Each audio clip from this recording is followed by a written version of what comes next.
Hello guys! Dito kami ngayon sa Uma. Dito kami sa Uma. Nagpasyal dito sa mga kamag-anak ng asawa ko. Ayan, ang lapad. Napakaganda ang panahon ngayon. Hindi siya mainit, hindi naman parang ulan, hindi. Maganda siyang panahon. Kaya, yun, maganda yung ano natin, oh. Mga tanawin, makikita natin yung mga bundok.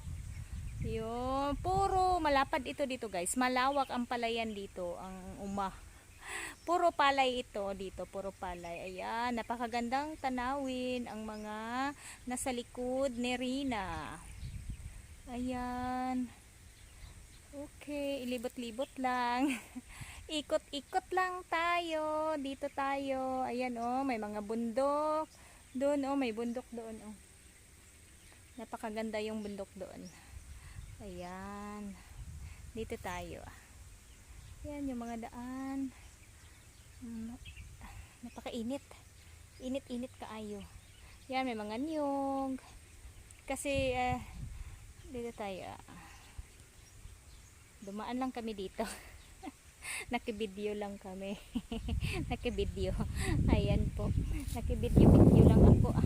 Ayan oh. Nakibideo lang kami dito. Ayan guys. Thank you. Ayan sa inyo. Salamat ng marami po sa all support nyo po everyday ng aking LS. Salamat, salamat, salamat. Bye bye.